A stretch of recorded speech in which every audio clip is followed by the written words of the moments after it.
Assalamualaikum warahmatullahi wabarakatuh.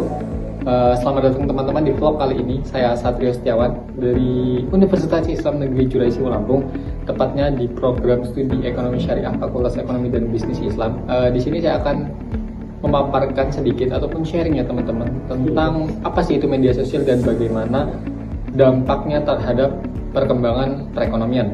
Nah, di sini saya tidak sendirian teman-teman karena saya bakal bergantian sharingnya pada kali ini dengan rekan saya yaitu Zaki Al-Husaini, dan juga di belakang layar ada tim editor yaitu Kak Mustika Wulandari. Nah, kami bertiga yang berkontribusi dalam pembuatan vlog kali ini.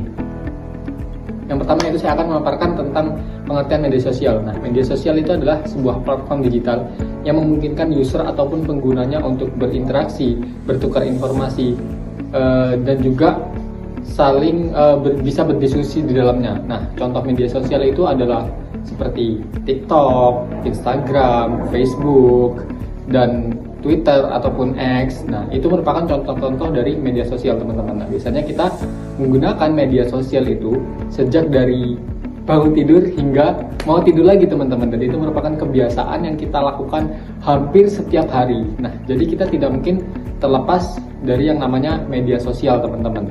Nah, jadi teman-teman, media sosial itu memiliki beberapa karakteristiknya, yaitu yang pertama interaktif, di mana kita mampu berinteraksi dengan mudah terhadap para pengguna yang ada di media sosial, baik itu dari mancanegara, di sekitar kita, ataupun bahkan di jauh kita teman-teman. Kemudian ada karakteristik yang selanjutnya yaitu user generated content, di mana konten-konten yang bersebaran di media sosial, tren-tren yang ada di media sosial itu merupakan buatan dari manusia sendiri teman-teman. Seperti kita menemukan FYP yang ada di smartphone kita biasanya melalui TikTok. Nah, itu merupakan produksi ataupun konten yang dihasilkan dari manusia. Kemudian karakteristik yang selanjutnya yaitu real time ataupun viral. Jadi kita bisa menemukan atau menyebarkan informasi itu dengan sangat mudah dan cepat teman-teman. Ketika konten kita memang menarik, itu sangat mudah untuk berpotensi viral ataupun banyak diketahui oleh para pengguna yang ada di media sosial teman-teman.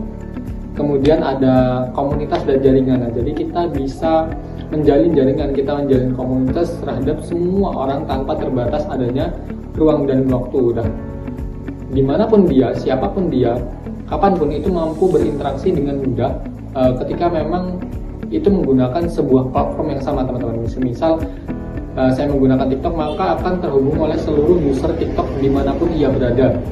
Kemudian ada akses yang mudah. Nah, jadi ketika kita menggunakan media sosial itu aksesnya sangat mudah teman-teman.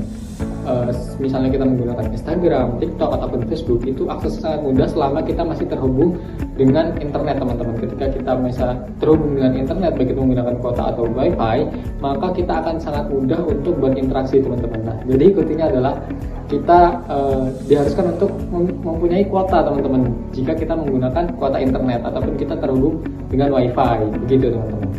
Nah, dengan kemudahan-kemudahan dari media sosial, perlu kita perhatikan juga teman-teman bahwasanya ketika kita menggunakan media sosial itu haruslah kreatif, produktif, dan juga beretika. Nah, kita menggunakan kreativitas kita untuk menciptakan tren-tren positif yang ada di media sosial. Nah, dengan adanya kreativitas kita mampu menciptakan bahwasanya media sosial itu memiliki vibes yang positif. Media sosial itu mampu membawa perubahan yang positif terhadap para user yang menggunakannya. Kemudian produktif. Nah, selain kreatif, kita juga harus produktif teman-teman. Kita mampu memanfaatkan media sosial misalnya untuk mengembangkan bisnis, untuk menambah relasi kita, ataupun untuk menambah wawasan kita teman-teman. Nah, jadi dengan mudahnya akses di media sosial, kita mampu misalnya kita mau membangun bisnis, kita mempunyai sebuah bisnis, kita dengan mudah memanfaatkan media sosial baik dengan kreativitas kita untuk menciptakan produktivitas teman-teman. Jadi ketika kita menggabungkan kedua hal tersebut, itu akan sangat gampang bagi kita untuk mengembangkan sebuah usaha kita, untuk menambah wawasan kita, ataupun kita menambah relasi teman-teman. Dan yang poin yang selanjutnya itu adalah beretika. Nah, jadi teman-teman, etika itu merupakan hal yang sangat penting untuk kita perhatikan, di mana etika kita di media sosial itu merupakan representasi ataupun menggambarkan etika kita yang ada di dunia nyata. Nah, jadi ketika kita di dunia maya tidak memiliki etika, misal kita suka menyebarkan hoax, kita suka mencemooh, kita dalam berkomentar ataupun membuat konten itu mengandung unsur sara, nah itu bisa dikatakan kurang beretika teman-teman. Jadi kita perlu memperhatikan bahwasanya ketika kita bermedia sosial, kita tidak boleh misalnya menyinggung sara, tidak boleh mencemooh, kita tidak boleh menyinggung orang lain, dan itu merupakan bagian dari etika yang harus kita perhatikan teman-teman. Nah, jadi ketiga unsur tersebut memang sangatlah penting untuk kita perhatikan, yaitu kreativitas, produktivitas, dan juga etika teman-teman. Halo teman-teman, saya Zaki Al-Husaini. Itu tadi pengertian dari media sosial dan beberapa karakteristiknya yang disampaikan oleh rekan saya, Satrio Setiawan. Kemudian sekarang kita masuk ke poin yang kedua, yaitu peran media sosial dalam dunia ekonomi, atau gimana sih media sosial ini bisa mendorong kemajuan ekonomi. Kalau dulu orang mau jualan itu harus punya toko, terus harus cetak brosur, atau keluar biaya yang besar buat promosi.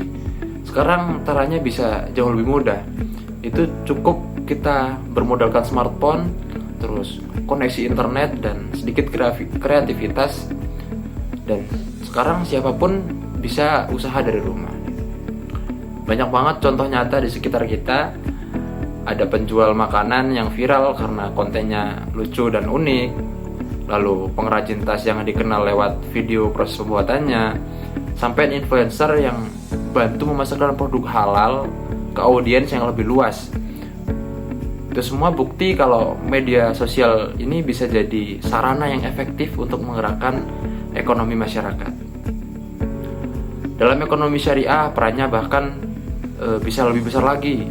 Media sosial bisa dimanfaatkan untuk memberikan edukasi tentang keuangan dan bisnis halal, terus mempromosikan produk yang sesuai dengan prinsip syariah, lalu mengajak masyarakat untuk bertransaksi secara jujur dan etis, lalu terus transparan, dan tentu saja menjadi media dakwah dengan cara yang modern dan relevan. Dengan kata lain, media sosial bukan hanya untuk tempat hiburan atau juga wadah untuk menyebarkan nilai-nilai Islam dalam kehidupan ekonomi modern. Misalnya lewat konten tentang zakat digital, lalu produk halal, ataupun tips berbisnis secara etis dan bertanggung jawab. Semua itu bisa dikemas menarik dalam bentuk video pendek, lalu animasi atau storytelling yang kreatif. Jadi kalau dimanfaatkan dengan bijak, media sosial bisa menjadi jembatan antara dakwah dan ekonomi, tempat di mana nilai-nilai Islam bisa tumbuh dan memberi manfaat nyata bagi masyarakatnya. Jadi dari ketiga poin yang udah kita bahas tadi, bisa disimpulkan kalau media sosial punya peran besar dalam kehidupan kita. Selain sebagai tempat berinteraksi dan berbagi informasi, media sosial juga bisa jadi sarana untuk mengembangkan ekonomi, terutama bagi pelaku usaha kecil atau UMKM. Kalau digunakan dengan cara yang kreatif, produktif, dan tetap beretika tentunya, media sosial bukan cuma jadi alat hiburan, tapi juga bisa membawa manfaat dan keberkahan bagi banyak orang.